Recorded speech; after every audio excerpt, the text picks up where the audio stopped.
What is up guys, Munash here, and today we have another Abyss of Legends solo with Magneto, and this one is going to be against Iron Man Infinity War. So after I posted the Darkhawk solo yesterday, I got a few requests for this one, because even though there are a few solos already on YouTube, apparently they were all done before they fixed his bug, where basically he was still able to lower the ability accuracy of tech champs, despite their abyssal ability clearly saying that they are immune to ability accuracy modification unless they have an armor break. So yeah, and this one was not as easy as the Darkhawk one, I must say, first of all, because Iron Man doesn't have special attacks that you can just easily punish with your heavy attack. But it's still pretty doable with Magneto. Even a maxed 5-star Magneto can do it, although it's definitely not going to be easy, especially with the block damage.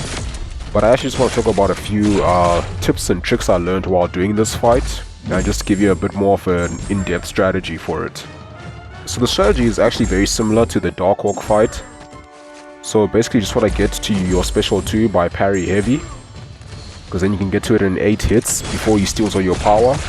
Then you drop your special 2 for the armor break, and that'll disable his abyssal ability, which allow you to build your special 3. And then yeah, you just want to build out your special 3 while building up your prowesses, and then drop a nice big special 3, and then you get some good bleed damage off of it. The only annoying thing is that he can sort of shrug off the bleeds when he does gain an armor passive. Usually that doesn't happen because of ability accuracy reduction, but it can still happen sometimes. But yeah, just the bleeds alone, and also him being a metal champ means you get the Schnopno bleeds afterwards. Is that what it's called? Schnopno bleeds? I don't know. But yeah, you get that sort of detonation effect after the bleeds expire, which does a very nice chunk of damage, and because it's a nice red number, it actually bypasses the damage cap in Abyss. So the main thing that makes this fight a little bit tricky is that you're going to take a considerable amount of block damage with the parry heavy style. You know, him having class advantage means that he's got an extra 1000 block penetration, and that pretty much just chows your health. So I just want to give you a few tips to get this fight down with Magneto. Also, this was far from a perfect fight. I made a few small mistakes here and there. I think I had one slip up, but nothing too critical. So you notice that you can't punish Iron Man Infinity War's heavy attack the usual way, because you don't have enough time to hold your heavy attack in to refresh your prowesses and the armor break. So what you actually need to do is dash back twice when he throws a heavy attack, because that'll give you enough space and time to hold your heavy attack and punish him before getting hit. Otherwise, you can completely avoid all these hits from the heavy attack and then throw your heavy attack afterwards, so you have to do more than 2 dashbacks. So yeah, you are gonna have to rely on the reparry quite a lot for this fight, just to get those openings to get your heavy attacks in. But what I like about Magneto for this fight is that because Iron Man is metal, he can't auto block at all, so that last 15% is actually a lot easier for Magneto compared to a lot of other champs. And also, him having that ability accuracy reduction means that you'll be able to prevent him from gaining those armor up buffs quite a lot, so that means he's not going to be gaining much power in that last 15% as well. But also, you just have to drop maybe 1 or 2 special 3s in that last 15%, and then he'll go down. So then what I ended up doing is I started to parry and then do a medium attack before throwing my heavy, just to build a little bit more power without taking as much block damage. Because you're having to reparry to get in those heavy attacks just makes the block damage really stack up.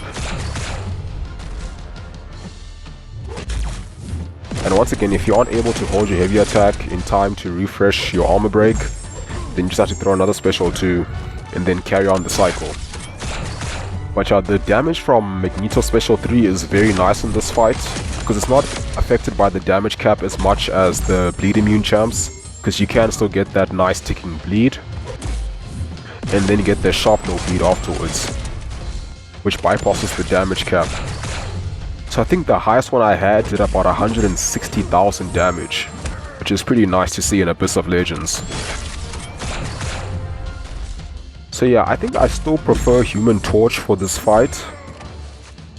Well, actually, I like Human Torch for most of the fight. But I do prefer Magneto for that last 15%. That part can be a little bit annoying with Human Torch or other champs who just can't armor break him or power control. But Magneto with that ability accuracy reduction and not being able to be auto block just makes that last phase so much easier. So yeah, I guess this is another fight where Magneto works pretty well for. And there are a few others in Abyss that I believe. So I got a few questions asking if it'd be viable for other champs such as Green Goblin, Gladiator Hulk, Red Skull. And I think Red Skull and Green Goblin would be pretty similar, where he would be a pretty decent counter for those fights, but the block damage is going to be pretty insane, especially because they have much larger health pools than Darkhawk and Iron Man Infinity War. But I think he actually would be a very good alternative if you don't have Nick Fury for Green Goblin. And he could do some pretty nice damage against Red Skull if he can drop a special 3 while he has 2 bars of power. And then I actually did try him after doing this fight. I took down Invisible Woman with Nick Fury. It's a pretty easy solo with the rank 3.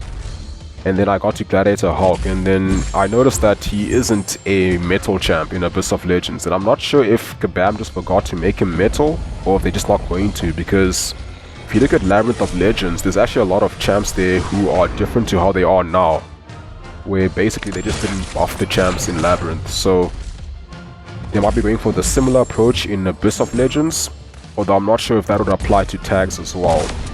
It is a little bit annoying that they didn't give him the middle tag, but to my surprise, Magneto still worked pretty well for that fight. Like, his damage was actually comparable to Nick Fury's for that fight. So yeah, that will be an interesting one. I'll probably upload that tomorrow.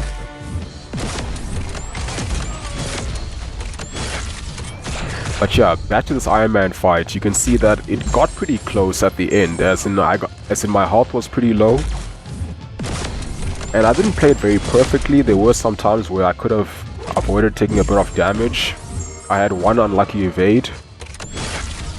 And I'm also using a rank 3, so it's got much higher health than a rank 5 star.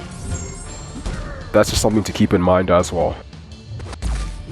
But I still think Magneto's a pretty good counter for this fight, because there's not a lot of champs who can actually solo Iron Man Infinity War. Also, I'm just looking at the Abyss map now, and I figured he can probably solo Ghost quite easily. He can solo Old Man Logan.